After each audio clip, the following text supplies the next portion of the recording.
उल्हासनगर येथील गोल मैदान परिसरातील अल्फा मेडिकलजवळ उभी असलेल्या एका कारच्या ड्रायव्हिंग सीटवर युवकाचा मृतदेह आढळल्याने परिसरात एकच खळबळ उडाली। घटनेची माहिती मिळताच उल्हासनगर पोलीस घटनास्थळी दाखल झाले असून मृतदेह ताब्यात घेऊन पुढील तपास सुरू केला आहे। प्राथमिक माहितीनुसार ज्या कारमध्ये युवकाचा मृतदेह आढळला ती कार कल्याण नोंदणीची असल्याचे सांगितले जात आहे। पोलिसांना कारमधून युवकाचा मोबाईल फोन जप्त करण्यात आला आहे। मात्र मोबाईल स्विच ऑफ असल्यामुळे तत्काळ ओळख पटू शकली नाही।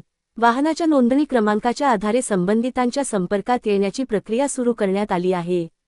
पोलिसांच्या माहितीनुसार प्रथमदर्शनी हा प्रकार हृदयविकाराच्या झटक्यामुळे झालेल्या मृत्यूचा असल्याचा अंदाज व्यक्त करण्यात येत आहे। मात्र मृत्यूचे नेमके कारण शवविच्छेदन अहवाल आल्यानंतरच स्पष्ट होणार आहे। घटनेची माहिती समजताच परिसरात नागरिकांची गर्दी झाली होती। पोलिसांनी पंचनामा करून मृतदेह पुढील कार्यवाहीसाठी पाठविला आहे।